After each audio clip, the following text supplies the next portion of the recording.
ప్రియమైన దేవుని బిడ్డలారా, ఈరోజు మనం చాలా అద్భుతమైన వాక్యం గురించి ఆలోచిద్దాం. దేవుని యందు భయభక్తులు గలవాడు ఎవడో వాడు కోరుకొనవలసిన మార్గమును ఆయన వానికి బోధించును. ఈ మాట మన జీవితాలకు చాలా అవసరం. మనం ఎన్నోసార్లు గందరగోళంలో పడతాము. ఏ దారిలో వెళ్లాలో తెలియక సతమతమవుతాము. మనకు ఏది మంచిదో ఏది సరైనదో అర్థం కాదు. కాని ఈ వాక్యం మనకు ఒక గొప్ప హామీనిస్తోంది. మనం భయభక్తులు అంటే కేవలం దేవునికి భయపడటమని మాత్రమే అనుకుంటాం. కాని అది నిజం కాదు. భయభక్తులు అంటే దేవుని పట్ల లోతైన గౌరవం, ప్రేమ మరియు విధేయత కలిగి ఉండటం. ఆయన గొప్పతనాన్ని, పరిశుద్ధతను గుర్తించి ఆయన మాటకు లోబడటమే భయభక్తులు.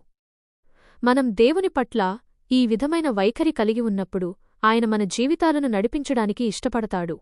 ఒక చిన్న ఉదాహరణ చూద్దాం. మీరు ఒక అడవిలో దారి తప్పిపోయారు అనుకోండి. మీకు ఏ దారిలో వెళ్లాలో తెలియదు.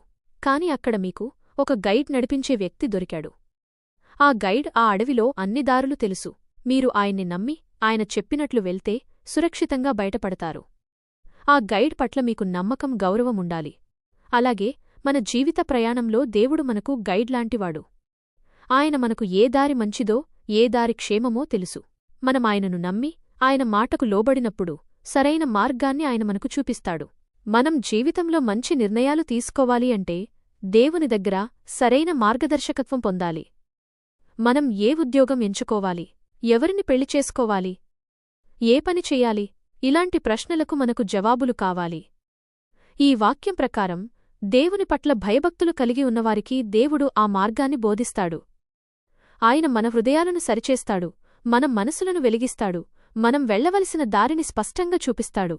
కాబట్టి మనం దేవుని పట్ల భయభక్తులు కలిగి ఉందాం. ఆయనను గౌరవిద్దాం, ఆయన మాటలకు లోబడదాం.